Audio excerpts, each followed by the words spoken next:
Hello and welcome back to the Kobey Swap Meet. My name is Tom and this is TRB Collectibles, and we're continuing our adventure. If you didn't check out part 1, what are you waiting for? Go back and watch it first. Chris is also here, also known as Baseball Boy, and this episode is his origin story. At the end of episode 1, I left you with a little bit of a cliffhanger, that we were looking for a very rare Iron Man piece of art. Now granted, is it rare? No. But are Chris and I big fans of the Marvel Cinematic Universe, or MCU for short? We sure are, and we tend to buy these for personal viewing. There was just one problem. We thought the guy in the orange shirt was the vendor, but he wasn't. He was just like us trying to buy something. The vendor had walked off, apparently, according to his neighbor, an adjacent vendor. And we literally waited here 10 minutes for him to come back, and he never did. So we put the piece of art down, and we went around and shopped a little bit more and came back, and fortunately it was still here, and we bought it for $5. But you think if you're trying to sell something at flea markets, you'd actually want to be there to sell it. I don't know, maybe you wanted to go shop. Who knows? But at least we got a very cool piece of art. Also, do you like Iron Man in the Marvel Cinematic Universe? Let me know in the comments down below if you do. His name is Dino. Very good. Regular. Yes. Ocho. Screwdriver. Very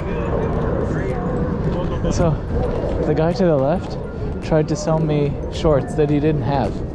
Oh, he tried to sell me the golf club that was sitting there in conjunction with the plastic baby golf club that was there. Now, as you just heard, Chris and I had a conversation about a vendor here at Kobey. And I've seen him sell for quite a bit of time. But he's usually great with those that are just coming for the day to enjoy it, usually on a Saturday or Sunday, not so much a Friday. We're resellers, and I'm surprised he doesn't really remember us. When he tried to sell me the shorts, he was kind of like upselling. You know, very boisterous, very happy, friendly. He's a very nice gentleman, but I really wasn't in the market for shorts, nor did I show any interest in them. But he saw that I was wearing basketball shorts, and he thought he had some. But in reality, he had none to sell me, so he was trying to sell me something that he didn't even have. He means well, but he just needs to target his audience, that's all.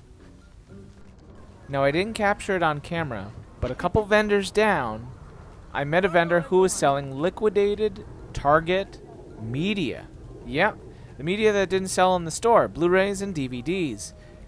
He had higher prices, but I said, well, how much do you want for everything? And I bought over 50 pieces at $2 a piece. It was an excellent find. If you're unfamiliar with media, specifically DVDs and Blu-rays, always check the disc. You never know what you're going to get. It might be a good buy, but it might be scratched or missing. Like with these box sets. You can have this beautiful looking box set, all the seasons of Monk, and it could be missing disc 3 of season 5. And that one person that wants to buy it online wants the whole thing and doesn't want to deal with trying to find that disc. And you could lose out on a whole bunch of profit and a whole bunch of money up front if you didn't take the time to check. Always take the time to check, lower your margins, and make more profit. That's what I always say. For this Blu-ray and the whole Monk set, I only paid $12, and I already sold the Monk set for 40 plus shipping, so it was a great flip. But always check your discs. One thing that I did want to show to you, coming up on the right-hand side, is one of the food vendors that's all wrapped up. On Fridays at Kobey Swap Meet, you're not going to really find any food vendors selling any kind of food. Really, that's going to happen on Saturdays and Sundays. One thing that I did want to touch on, because it is the core of my business, is media, specifically DVDs and Blu-rays. So I saw this vendor, I got excited, but then I realized they were just like me.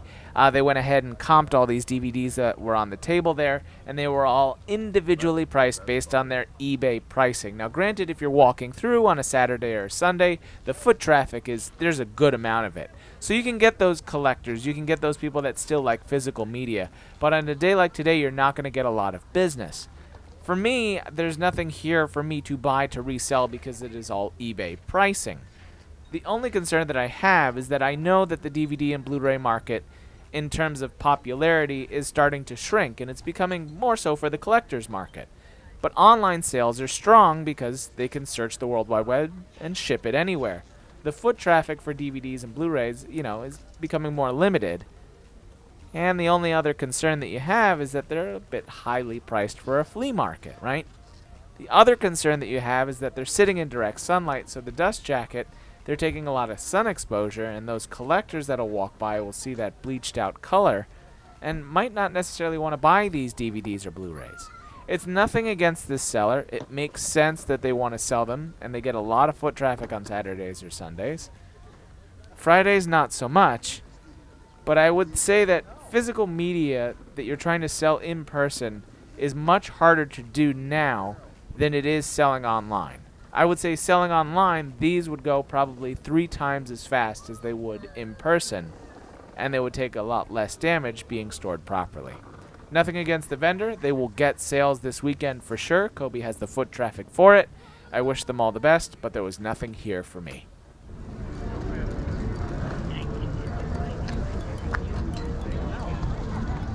Let's talk about Baseball Boy, or known as Chris. The one thing that I want to bring to your attention that's very important when it comes to reselling is making contacts, and Chris did that today. He's not standing with me now, but he went to go buy some catcher's gear that he saw earlier from a vendor. They were very excited to see him. They said, "Hey, you really like baseball equipment, bats, catcher's gear?" He goes, "Yeah, I'll buy anything that you got."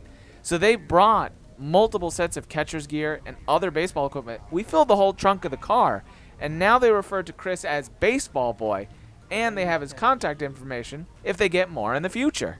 So Chris, we just left. We got a whole bunch of stuff. We filled 1, 2, 3, 4, 5 bags worth of stuff. You think today was successful? Let me just tell you right now, if you're a catcher out there trying to become better, come to Kobey's. Catcher's gear galore for great prices. And I got enough media to last me a very long time. And shout out to the ladies who have now dubbed me as Baseball Boy. Chris is now officially Baseball Boy here on TRB Collectibles. Overall, excellent day. Thank you so much for watching. If you enjoyed today's episode, please be sure to click that like button. And if you have some extra time, please be sure to check out some of these other episodes. Thanks!